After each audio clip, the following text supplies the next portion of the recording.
பார்த்துக் கொண்டிருப்பது 24 நியூஸ் தமிழ்.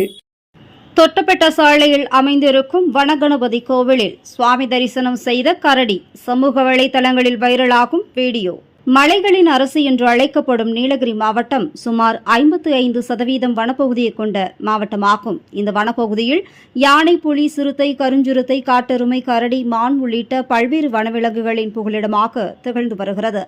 இந்நிலையில் உதகை பகுதிகளில் சில நேரங்களில் புலி, சிறுத்தை, கரடி, காட்டெருமை உள்ளிட்ட வனவிலங்குகள் தண்ணீர் மற்றும் உணவு தேடி சமீப காலமாக உலா வருவது தொடர்கதையாக உள்ளது. இந்நிலையில் உதகை தொட்டபெட்ட சாலையில் அமைந்திருக்கும் வனகணபதி கோவிலில் இரவு நேரத்தில் கோவிலிலிருந்து வெளியே வந்த கரடியால் பொதுமக்கள் மற்றும் வாகன ஓட்டிகள் அச்சமடைந்தனர். இதனை சாலையில் பயணித்து சென்ற வாகன ஓட்டிகள் தங்களது செல்போன்களில் வீடியோ எடுத்துள்ளனர். தற்போது அந்த வீடியோ சமூக வலைதளங்களில் வைரலாகி வருகிறது. மேலும் இரவு நேரங்களில் வாகன ஓட்டிகள் மற்றும் பொதுமக்கள் பாதுகாப்புடன் பயணம் மேற்கொள்ள வேண்டும் என வனத்துறையினர் அறிவுறுத்தியுள்ளனர்.